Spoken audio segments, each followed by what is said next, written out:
Okay guys, I have the $10 Mollegabet here, or the high performance longbow for $10. It's done.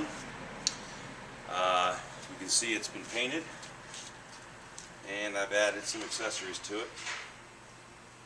Basically, since I left you, I did the nocks, painted the whole thing, or actually used a leather dye to stain it black, and I wrapped some leather around the transition where the tape and the wood connected, where the tape ended.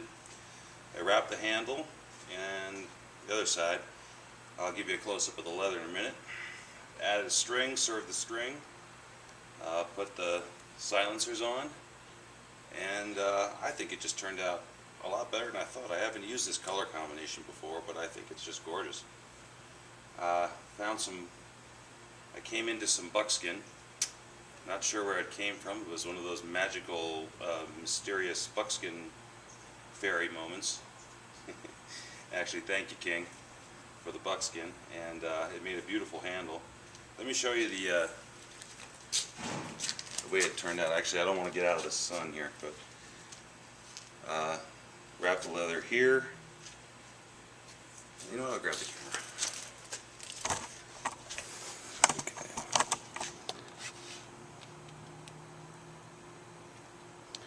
It's the deep fried buckskin,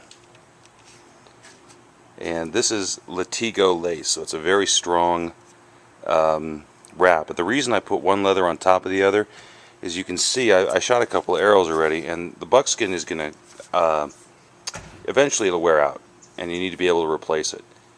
So I never glue this one down. Neither of these are glued down. The reason is they can wear out, and you can always just take them off and replace them really easily that way. You just tie them down, and the way I do it, I haven't even tied these off yet. As I start wrapping, you can see I wrap over the bottom, start wrapping up, and then I just pull the top part through a couple of layers. What I'll do now is take a little crazy glue and crazy glue it down right where it's coming out of the wraps there, and then snip the tag end off. Very simple. I'm out of crazy glue at the moment. I'll be picking some up today. But I think the bow turned out really nice. And now we're going to do some 3D shooting. Well, not really 3D shooting, but some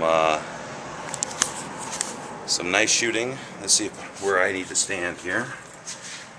Okay, about there. Let's see if I can do this without killing the camera.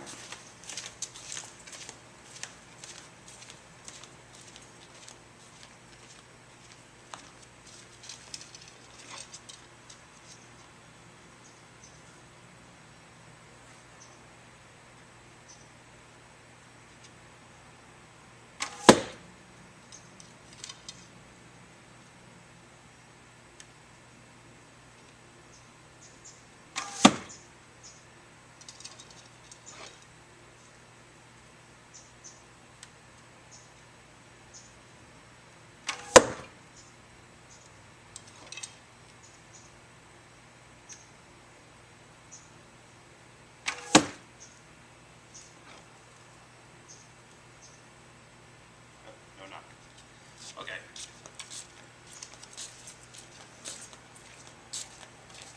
Gotta look at my arrows before I shoot them. This one didn't have a knock in it. Still getting a little used to the bow, but you know, not the world's worst. First shot was pretty bad. I think I was nervous about the camera, but otherwise it was not a bad group, and you can see the speed on the bow. And just to give you some closure, I have the other Mollegabet bow that I had started and popped a splinter on me from the How to Build a Mollegabet series. This one I haven't put the finishing sealer on yet. It got a little wild on me, but you know, that's okay. I mean, I'll show you what happened to the snakeskins. I tried to bring the yellow out. I put a ball python skin on the on the limbs, and I tried to get the yellow going, and unfortunately the yellow dye I used is almost like neon yellow, but I don't know, it turned out a little space-like. Predator bow. Here's how I did the nocks. Basically, I just filed them down. You can see from the side. I just skinnied out. Remember, it was a rectangle beforehand. I used the groove, the string groove, as my guide, and I just filed them down in the diagonal, and then just rounded them off so they look kind of like a horn knock. And that's basically it. Like I said, I still need to seal this bow. I have sealed the snakeskin, but I haven't done the rest of the bow yet. And I don't even have I have no idea how this bow is going to shoot. So this is going to be the first shot. It did come out to about 35 pounds last time I checked. I haven't put it on. It could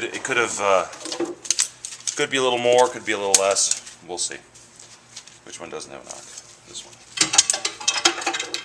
All right, and I got the boar quiver on. This is my first time using a boar quiver.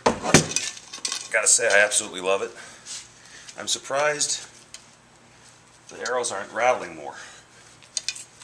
I mean, there's a little bit, but it's pretty quiet for a back quiver, so I'm pretty happy with the way it turned out. Anyway, let's shoot this one.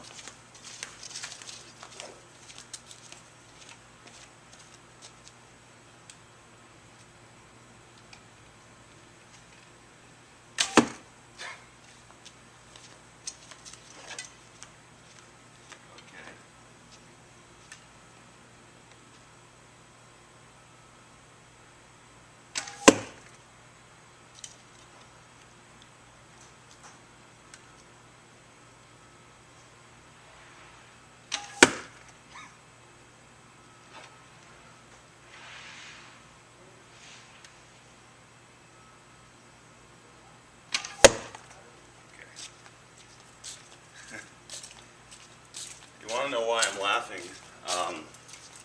I wasn't expecting much out of the bow, to be honest with you. But let me show you my shots. Those are my first 3 shots, and then the 4th one got away from me. But I really wasn't expecting much out of the, I didn't know where these were going to go, because it's kind of kid's bow weight. It's 35 pounds. And it's obviously I missed on this one, but if I shoot properly, look at the accuracy on this thing. It's pretty darn good. I'm pretty pleased. I was going to give this bow away. Well, you know what? I'm still going to give it away. I know who it's going to. The gentleman who sent me a bunch of snakeskins. So I'm kind of trading him the bow for the snakeskins. And it's for his kid, actually. And I think it's a incredibly accurate bow for the weight it is. So hopefully he likes it, if the color of the snakeskin doesn't throw him too much. Anywho, that's where we are. Those are the 2 Mollegabets. They're basically done. I still have to seal this second one up a little bit, but that's it. Great bows. Obviously the second one cost me a lot more to make because the materials I used were a lot more expensive. Hackberry log. The stave was, let's see, it was $19 stave. That means a piece of log, and then the shipping on it was another $23. So I'm already up to 42 bucks there before a tax or anything. So you can see from that, then you got to add snake skins into it and stuff like that. So probably in materials, this one cost me almost $100 to make, and it's still the $10 one shooting every bit as well.